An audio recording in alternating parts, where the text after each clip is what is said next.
Our brain is made up of cells called neurons that talk to one another, and it's pretty much how we function as people is through the communication of these cells. In Alzheimer's disease, these cells are injured and damaged, and we lose the connection between these cells. We lose connection between parts of the brain, and parts of the brain can actually shrink in size, and this is called atrophy.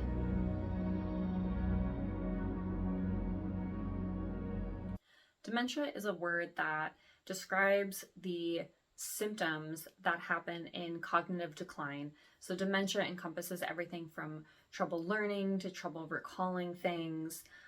We can see trouble in how people are seeing things, so in their visual perception and behavioral changes, personality changes. There's a lot that can happen in dementia. So then when we look at Alzheimer's dementia, Alzheimer's makes up 60 to 80% of the cases of dementia. Alzheimer's disease is specific because it has specific areas in the brain that are affected. Typically, one of the first areas is the learning center of the brain. So difficulty with learning new information can be one of the first symptoms that is experienced in Alzheimer's disease. So when it comes to figuring out what is your risk of Alzheimer's, looking at your family history is really important. Do you have any family with Alzheimer's disease or just dementia? Because it's possible that someone had Alzheimer's and it wasn't diagnosed. It was just diagnosed as dementia. You can look at your ApoE genotype. ApoE is related to your cholesterol, and there are different types of ApoEs. ApoE4 is the type that is strongly correlated to the development of Alzheimer's disease.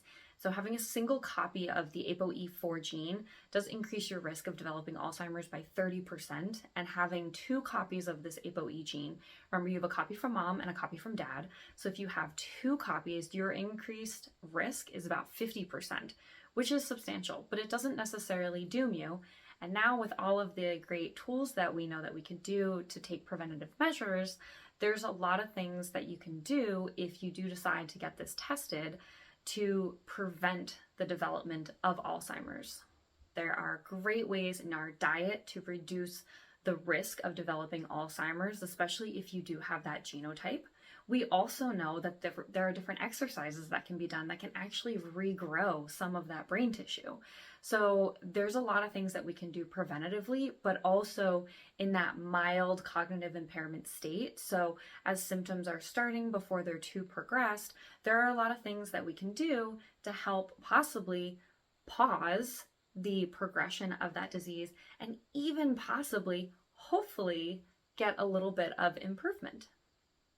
We can never talk about progression of disease and health without addressing one of the just foundations of health, which is sleep. Are you sleeping well? If you're not sleeping well, if you're constantly stressed out, or if you have sleep apnea, that also increases your risk just broadly of any disease, but it increases your risk of Alzheimer's disease development as well. So you absolutely want to make sure that you are sleeping well. And if you're having any issues with sleep, you want to have that addressed ASAP because it's impacting your life on a day-to-day basis. The third most important thing for assessing your risk, along with the genotyping, how you're sleeping, is going to be your diet, right? The best medicine out there is really food, and some of the most harmful things that we can do to ourselves are the foods that we decide to eat. So eating foods really rich in antioxidants and polyphenols are going to be super, super important for preventing the risk of, again, pretty much every disease out there, but specifically Alzheimer's, because that's what we're talking about. Fruits and vegetables are hands down the most important, but realistically, green leafy vegetables and berries are the most important. So you don't want high sugar fruits. You really want to rein in your fruit intake to strawberries, raspberries, blueberries, blackberries, huckleberries, all of the berries, because they're going to be lower sugar, higher antioxidant value. You don't want to be eating a banana a day, a lot of apples, peaches, mangoes, pineapple, all that, because they're very high in sugar. So the diet that is used to help prevent the progression and to prevent the development of Alzheimer's is called the MIND diet. And this is a combination of the Mediterranean diet, which you've probably heard of because it's been the main diet to prevent cardiovascular disease and diabetes and autoimmune diseases for a really long time. So it is the focus on the Mediterranean style diet, which is eating more fish, chicken, poultry, very low red meat consumption. It has an emphasis on oil, specifically using olive oil and really not using butter, having a glass of wine a day versus having beer. And then eating a lot of whole grains, and again, whole grains in their whole unprocessed form, super important. We don't want processed stuff. Even like we don't want white rice, we want brown rice, or we want wild rice, we want quinoa, we want lentils and all of the things in their whole forms. Whole oats, totally fine. Bread, not as good. And the Mediterranean style diet is paired with the DASH diet, which is used to control hypertension and is also rich in plant fibers, fruits, vegetables, and whole grains. So there's a lot of overlap between the two style of diets.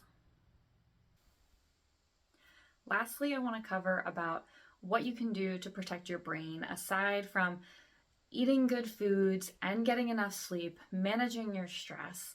It's going to be exercise. So there are exercises that can help maintain your brain matter. So stop the shrinkage and possibly even regrow brain tissue. So we have two main types of brain tissue. We have gray matter and white matter. Gray matter contains the cell neurons that I mentioned earlier, and this has to do with how we are processing information and then how we put information back out into our body, so how we respond to the world around us. So the best exercises to improve gray matter health in your brain, so what receives information and what helps us with outgoing information, so that's the gray matter's job, are exercises that make our heart rate increase and that increase how much oxygen we are taking in and expelling in the short amount of time. So it's really so it has a lot to do with how we are utilizing oxygen. So as you can imagine, there's a training level involved in this. You can't just go out once a week and do some kind of hard exercise. You really need to train your body to use oxygen in a more efficient manner when you are exercising. So exercising on a more routine basis is very, very beneficial for this. And when I say you want your heart rate to increase, you want your heart rate to increase for the goal range in approximately your age group. You have to take into account any medical or physical restrictions that you might have.